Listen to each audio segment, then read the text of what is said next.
It was a town like a hush before dawn, a place stitched together with chimney smoke, quiet gardens, and old iron fences. People there walked softly. Even their dogs seemed to bark in whispers.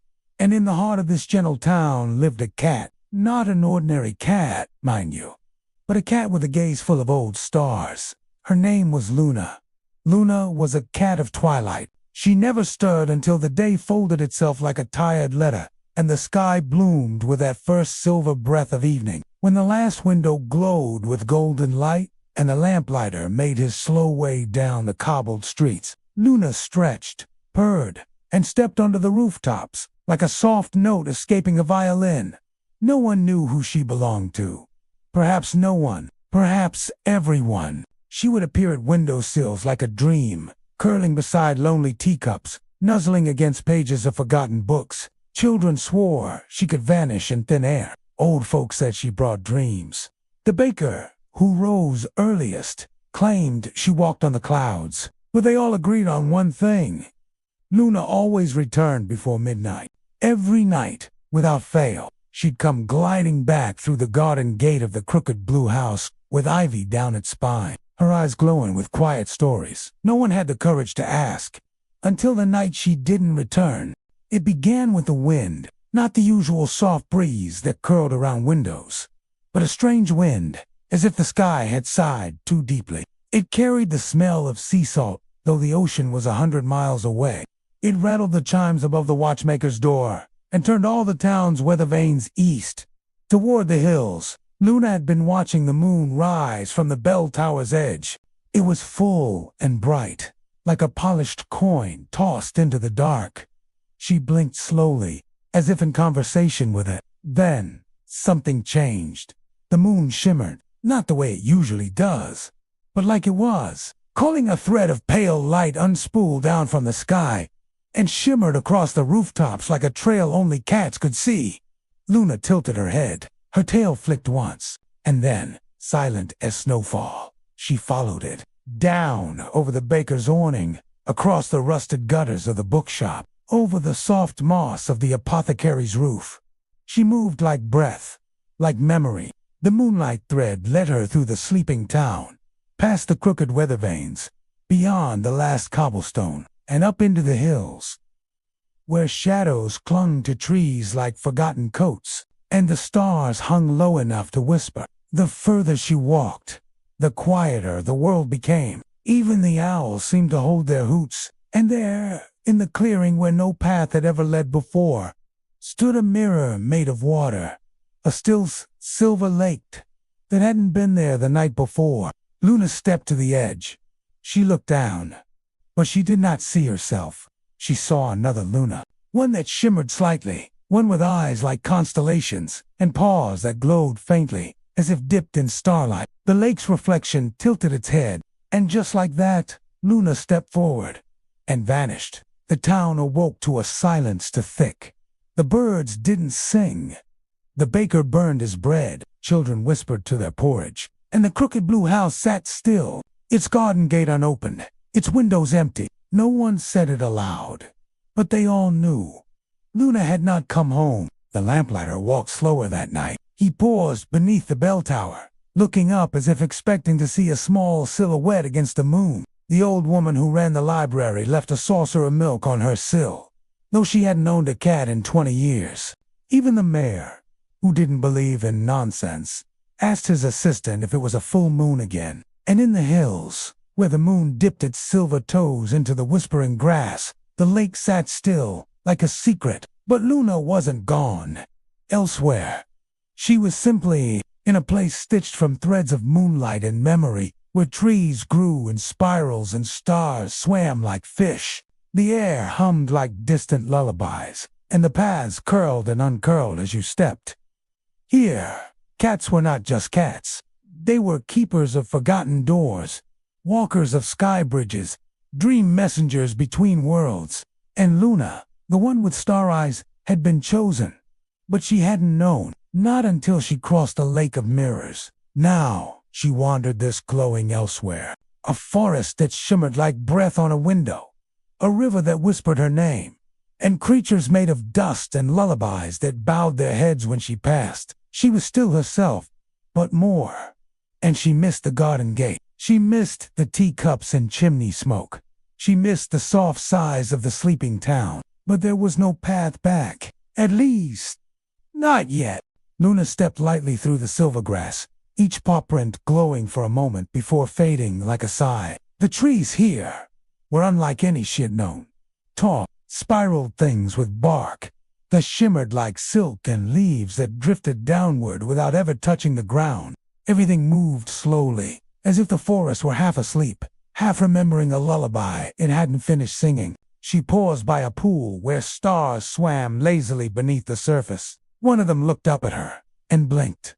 A slow, knowing blink. She blinked back. That's how respect was shown here. She understood now. Not through words, but silence. Then she heard the first voice. It wasn't a sound, not really. More like a feeling inside her chest. Ah, she's arrived. Out from behind a crooked moon tree came a creature made of feathers, mist, and wind chimes. It didn't walk. It floated, like a dream with wings. Its eyes were full of deep space and sorrow, but its smile, if one could call it that, was warm. You followed the thread, it whispered. So many see it, so few follow. Luna sat, her tail curling around her paws, curious but still. She did not meow. She did not run. She simply watched, the way cats always do when something wild is near. You've crossed the Lake. That means the moonlight chose you, the creature said. You're here to remember the old path, the one that has been forgotten by even the stars. And with that, it turned and glided into the trees. Luna followed. They walked through groves where silver apples hung low, where shadows played like kittens in the roots, and where laughter drifted on the wind like dandelion seeds. Here, time was not measured in hours or clocks, but in hushes and heartbeats. Once, the creature said, all cats knew how to travel between the worlds. They were guardians of twilight, guides for dreamers, and messengers for those too small or too sad to speak. But the path was lost when the world stopped listening to the moon. Luna looked up. The moon here was enormous. So close, it almost kissed the tops of the trees. You haven't lost it completely, the creature added. Not yet. That's why you were called. They came to a clearing, shaped like a spiral shell. In the center stood a gate, not made of iron or wood, but woven from moonlight itself. It pulsed, gently, like breath. The creature turned to Luna. You must pass 3 places before the gate opens again. The Garden of Forgotten Names, the house that hums, and the hollow where echoes sleep. Each one will offer a piece of your way home. But be careful. This world is stitched from longing, and longing can turn even a soft night sharp. It bowed and vanished like breath on glass. Luna looked at the moonlight gate. It flickered once, and she knew. Her journey had begun. The Garden of Forgotten Names. It lay beyond the river that ran backward, past the hills that whispered secrets to the stars. The garden was overgrown, not with weeds, but with names. Names bloomed from the soil like wildflowers. Soft, strange names in languages never spoken aloud. Some curled and fading, others tall and proud. As Luna stepped inside, she felt a tug in her chest. A name half remembered, like something someone once called her in a dream. Each paw step stirred the petals, and then she saw it. A small wooden sign at the heart of the garden. Etched into it in curling script were the words, "Speak the name you've forgotten, or listen until it finds you." Luna sat. The wind stirred. The flowers rustled softly. Then, from somewhere deep inside her, a memory rose. Not of a moment, but of a feeling. A girl, maybe 10, with tangled braids and a cracked whistle. A garden full of marigold, and a voice, warm, laughing, calling her. "Moon Mitten, come here, you little wisp." Luna blinked. Moon Mitten, she thought. Yes, that was it, a name once given with love. And as the name echoed in her mind, A single flower near her paw opened, glowing with pale gold light. The path forward appeared. She left the garden with a name gently curled around her heart. It wasn't a true name, but a piece of her story. And in this world, stories were the only compass. She walked on. The house that hums the second place was not a house. Not really. It was more like a sigh that had built walls around itself. It stood in the middle of a field of hush grass, its windows blinking slowly as Luna approached. The door creaked open before she touched it. Inside, the house hummed. Not music, exactly, but a rhythm. A sound like sleeping hearts and ticking clocks, like lullabies. Each room was full of echoes. A rocking chair, still moving. A fireplace with warm ashes. A staircase that led upward and downward at once.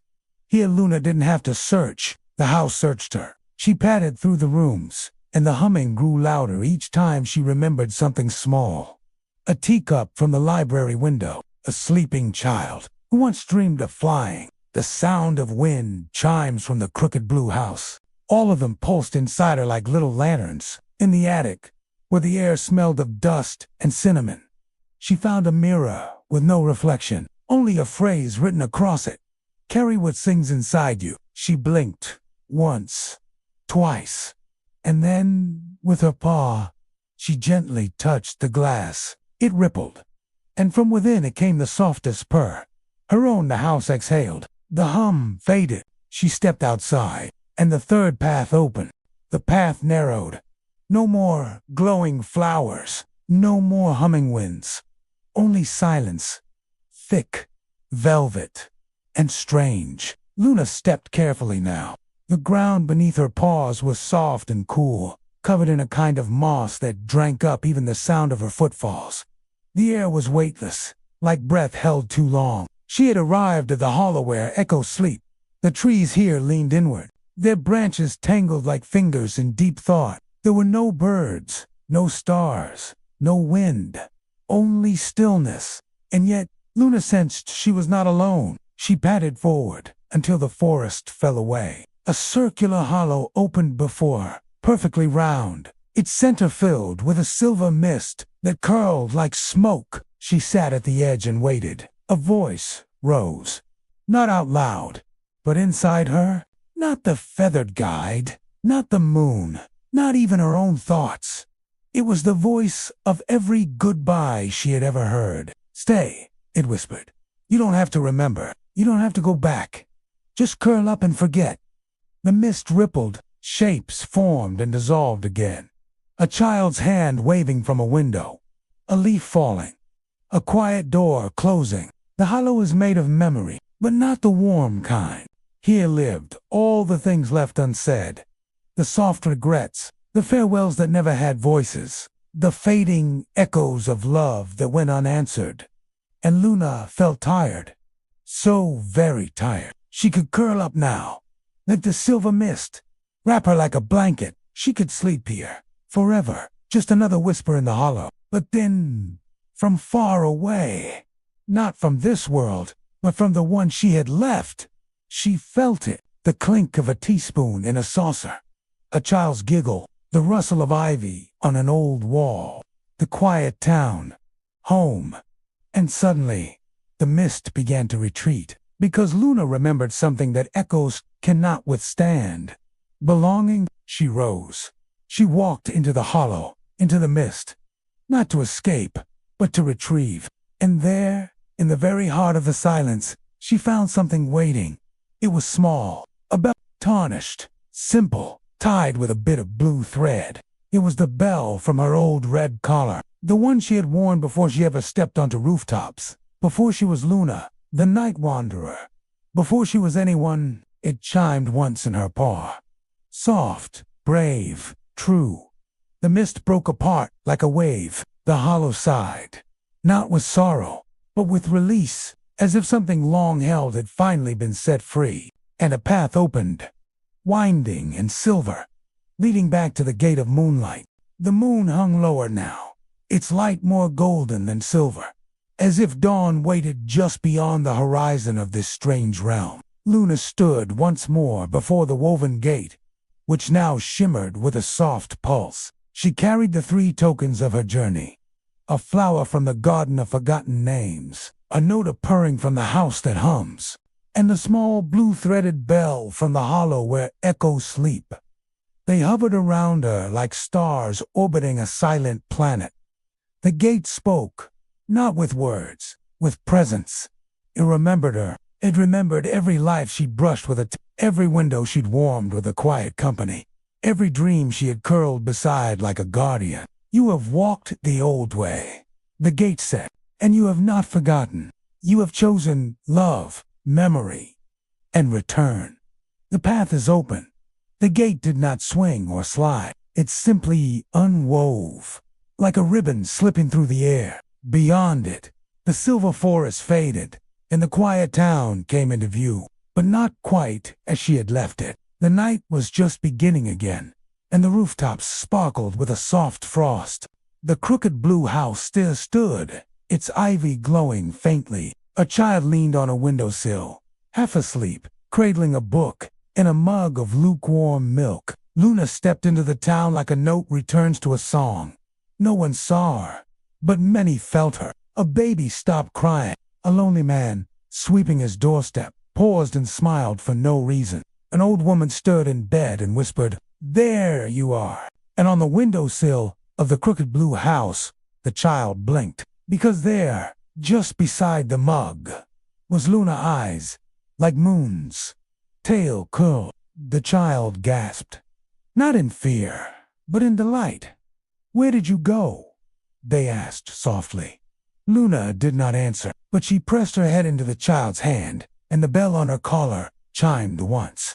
Faint, magical. That night, no one spoke of strange winds or vanishing cats, but dreams came gently to the town. Dreams of glowing trees, spiraled stars, silver lakes, and gates of light. And somewhere far beyond, in the forest that only appears under a full moon, the hollow slept peacefully.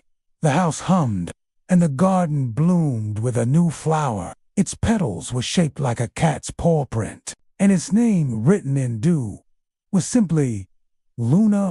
The morning after Luna's return, the town seemed quieter, but in a different way. Not empty, not sad, more like someone had just finished telling a beautiful story, and everyone was sitting with the silence, letting it sink in. The birds sang, but softer.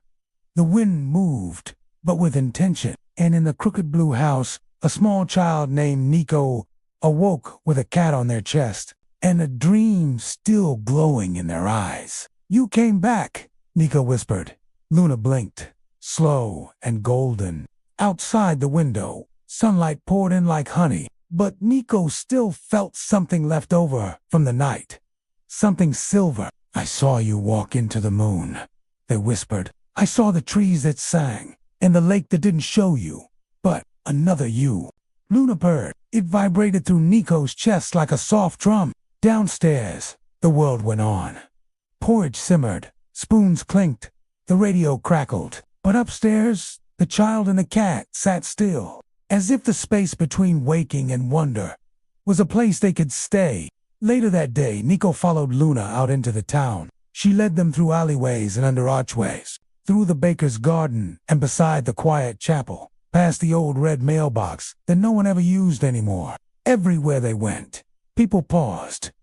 An old man tipped his hat. A girl stopped skipping rope and watched. Why, even the mayor, caught mid-scold of a broken lamppost, nodded solemnly when he saw Luna pad past. It wasn't that they knew, not in the way you know the date, or a street name, or a rule. It was the kind of knowing that hums inside your chest when someone dear walks into a room. That quiet knowing that says, "She left, and now she's back." That evening, the moon rose full again.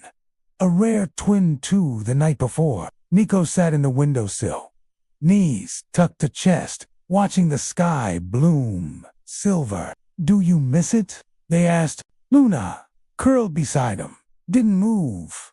The glowing trees, the lake, the gate. A pause. Then a tiny blink. Yes and no. Luna would always carry that world in her paws now. Just as the moon carries the tides even when no one's watching. She had crossed into the land of dreams and names, but she had returned because she remembered her place, her home, her people, and most of all, the ones who still needed a little magic but didn't know how to ask for it. That night, while Nico slept, Luna left the windowsill. She moved through the town like ink through water. No doors opened, no bells rang, but she was there everywhere. She curled next to the baker's wife, who hadn't slept well in weeks. She brushed past the shoulders of the librarian, who dreamed that night of floating above books that whispered his name, and then she sat atop the bell tower, gazing at the moon. It shimmered just a little. No thread fell this time, but she could still feel it. The connection, the song, the ancient path beneath the surface of the sky, and far below, in the crooked blue house, Nico turned in bed and whispered in sleep, "I'll find you there one day." The moon pulsed once, and somewhere deep in the forest it only reveals itself to those who believe. A small flower bloomed with a second name, not just Luna now, but beside it, in curling silver script, the dreams began gently. At first, Nico barely noticed them. Just soft colors behind their eyelids, shapes that faded before morning fully bloomed. But soon, the dreams stayed longer. A silver path would stretch out beneath their feet. Trees would sigh like lullabies, and always, just ahead, a shadow with a tail that glowed like starlight. One morning, Nico sat up with a start, heart thudding. "Luna," they whispered. "Were you there?" The cat sat on the windowsill, eyes closed, tail curled, but her ear twitched. Once, twice. Yes. That night, Nico waited. When the moon rose, full again, impossibly soon, they tucked under the blankets with their hands over their heart and whispered, "I'm ready." And this time, they dreamed clearly. They stood at the edge of a vast, glassy lake. The water was still, but this time, when they looked in, they did not see their reflection. They saw Luna, not as she was in the quiet town, but as she had become in the realm of the moon. Fur shimmering, tail flowing like ribbon eyes, vast and ancient. She blinked. Then the lake opened. A stepping stone rose from the center. Then another, and another. Nico stepped forward, barefoot and brave. Each stone sang when touched. Not words, but feelings. Trust. Wonder. Let go. With every step, the night deepened, and at the final stone, Luna was waiting. She leaned forward, touched her nose to Nico's hand, and then everything vanished in light. Nico awoke with a word in her mouth they didn't recognize. It echoed like a bell underwater. Strange, lovely, important. They whispered it once more. Outside the window, Luna turned her head sharply, and then, for the first time, she spoke. Not in sound, but inside Nico's chest. The way the moon speaks to the sea. It means you've started to hear. That day Nico wandered, not in the town, but beyond. Past the garden walls and stone fences, through the meadows and bramble paths, until the air began to hush. At the edge of the woods, Luna stopped. She sat. Nico sat too, and for a long time, they simply listened. The wind rustled the leaves in a way that felt like words. A branch creaked like an old gate, remembering its song. A squirrel paused mid-scurry to stare, then darted off as if to say, "You're almost there." Nico took a breath. "Do you think I'll find it too?" Luna stood, tail raised, and stepped into the woods. Nico followed. They walked, not for hours, but for feelings, through hush groves and memory hollows, across brooks that laughed softly in moonlight. Eventually, they came to a clearing Nico somehow recognized, though they had never been here before. At the center, a gate, not solid, not even there, quiet but shimmering, like a thought caught between waking and sleep. Luna sat before it. "You don't walk through it," she said without speaking. "You remember it." Nico stood before the gate. They closed their eyes. They remembered. The hush of snowfall at midnight, the feeling of holding someone's hand just before saying goodbye, The first time Luna sat on their bed, tail flicking, eyes heavy with ancient knowing. And then, the gate blinked open. Inside, a glow and a voice. Soft, feathered, familiar. Ah! Another arrives. The feathered creature from Luna's journey hovered just beyond the gate. Its eyes were full of stars. It bowed to Nico. Moon called, it said. The thread you follow is old, but strong. You are not lost. You are listening. Nico stepped forward, but the creature raised a wing. Not yet. One must carry a name before they walk the realm. One given by silence. One grown in wonder. Luna brought you here. The rest you must earn. And with that, the gate shimmered and vanished. Luna stepped beside Nico and rubbed her head against their leg. It's not a no, Nico whispered. It's a beginning. Back into town, Nico noticed things differently. A street lamp flickered in the shape of an old symbol. A puddle reflected stars, not in the sky. A robin landed on their windowsill, looked once, then chirped a song that made Nico cry without knowing why. They carried the word Lunarith like a stone in their pocket. They wrote it on the inside of their shoes. They whispered it to the wind when no one was listening. And every night, Luna curled closer. Sometimes, her paws twitched, as if walking through the old forest, even while she slept. And sometimes, Nico's dreams were full of gates. Not yet open, but waiting. The dreams stopped. Not all at once, not loudly, but one night, Nico closed their eyes and found only sleep. No lake, no gates, no Luna glowing silver in the dark. Just ordinary rest. They woke with a kind of ache. Was that it? They whispered into the morning light. Did I lose the thread? Luna was gone from the windowsill, gone from the garden, gone from every rooftop in the quiet town. The whole day felt hollow. Even the wind seemed to search for something. Nico walked to the bell tower. They sat with their legs dangling over the edge, watching the streets below wind like ribbons between stone houses. And in that stillness, high above the town, with no feathered guides, no glowing signs, they heard something. Not with ears, with attention. It was a bird, caught between two wires, wings fluttering, trapped. A simple, small, living thing. Nico climbed down, heart thudding, palms sweating. They whispered to the bird as they approached, I see you. I'm here. They freed it with careful fingers, and when the bird flew off into the sky, a single feather drifted down. It landed in Nico's hand. Soft, pale, golden at the edges. The same kind of feather Luna had once followed, but this one was for Nico. That night, when sleep came, it was different. Not a dream, not quite waking. A place in between, and there, standing under a moon that pulsed like breath, was Luna. Behind her, the feathered guide, and this time, they bowed low. You found your name. The golden feather floated into Nico's chest, not with weight, but with remembrance. Names aren't given, the guide said. They are found when you see with more than eyes. When you choose presence over wonder. When you offer care without asking for magic in return. The gate appeared again. This time, steady, waiting, open. Nico stepped through, and the realm beyond was not quite what they expected.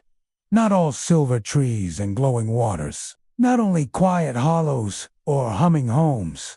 It was many places at once. A hallway made of clocks that ticked backward. A garden where every leaf whispered a memory. A library full of books that wrote themselves as you read them. And through it all, cats. Dozens. Hundreds. Every shape and stripe. Each with a tail that glowed slightly. Each with eyes that had seen too much. And still chose wonder. They walked alongside humans. To people like Nico. Dreamers. Listeners. And Nico understood. This was not Luna's story. This was their shared story. They wandered through the realms between stars, and in a quiet alcove of sky and silence, a small, round stone glowed softly. It had two names carved in it. Luna, Lunarith. Below it, room for more. When Nico awoke, the feather lay beside their pillow. A real one, small and golden at the tips. Luna sat on the windowsill. She blinked once. He found it. Nico smiled. I'm just starting. That day, they walked through the town like someone who hears a song even when it isn't playing. They stopped to help a grocer lift a fallen crate. They gave a child a ribbon for no reason. They placed a golden feather inside a glass bottle and gave it to the librarian without explanation. For your shelf of odd things, Nico said. It belongs there. And the librarian, who had long ago seen something once in a dream he could never describe, nodded and smiled. That night, when the moon rose, a silver thread shimmered between the rooftops again. But this time, it wasn't for Luna. It was from Nico, and it hummed a new note into the sky, one that joined with all the others, quiet, ancient, true. The moon was only a sliver now, not gone, not full, just a quiet curve in the sky, like a thought still forming. Nico stood at the edge of the hill where the town met the forest, watching the silver clouds drift like old boats. Luna sat beside him, silent. She hadn't spoken in days. Not with thoughts, not with eyes. But Nico understood. You're leaving again, they said. Luna didn't nod. She didn't have to. The wind pressed gently against their backs, as if urging the moment forward. Will I forget? Nico whispered. Luna blinked. Only if you stop listening.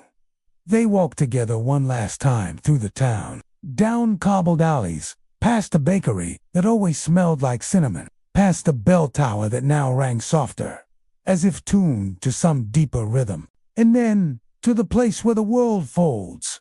Not a gate, not a door, just a shimmer, like a sigh made visible. Luna stepped forward, but before she passed through, she turned back. With a paw, she traced something into the softer, a shape, a symbol, a spiral.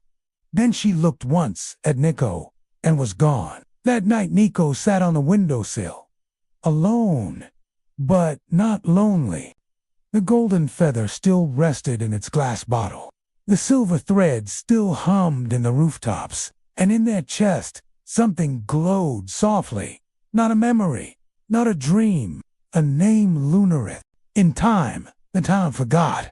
Not entirely, but gently. People remembered a cat with clever eyes and silent paws. But not the silver gates, not the shimmering paths. Only Nico remembered everything. And then, others began to notice small things. A cat they'd never seen before watching them kindly from a rooftop. A feather appearing on a windowsill after a hard day. A puddle that reflected a different moon. And Nico, they watched. They waited. And when they saw someone looking just a little too long at the sky, or pausing at the sound of a breeze, they would smile and say, You heard it, didn't you? Come, let me tell you a story. Epilogue. The quiet that shimmers, and so it went. Luna walked the stars. Nico walked the earth.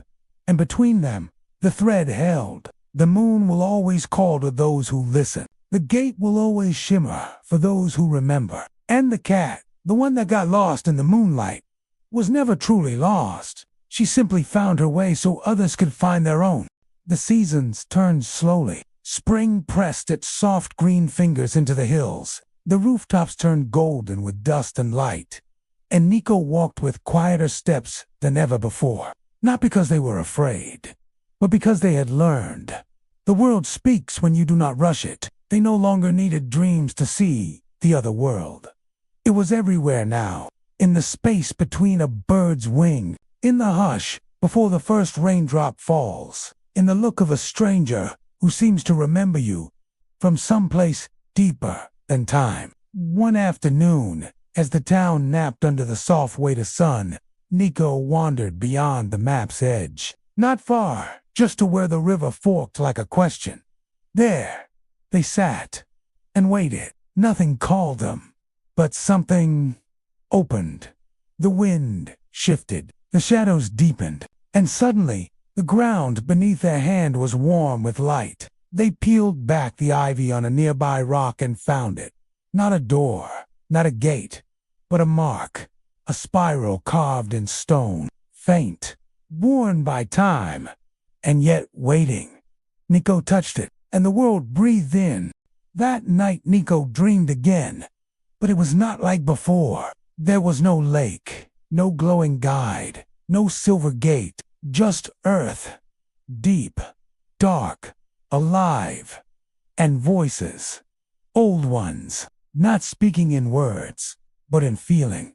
You are not the first, you are not the last, but you are now, and now is sacred. Nico stood among the roots of ancient trees, each one holding stories like lanterns in their bark. They touched one trunk, and a name bloomed, not theirs, but someone who had walked before, and another, and another. Hundreds, thousands, all the moon court, all the listeners, all the ones who had once followed a cat into the night and never came back the same. Nico wept, not from sorrow, from belonging. When they woke, the golden feather was gone. In its place, a stone, smooth, warm, They held it to their chests and felt Luna, far away, purring in the rhythm of the stars.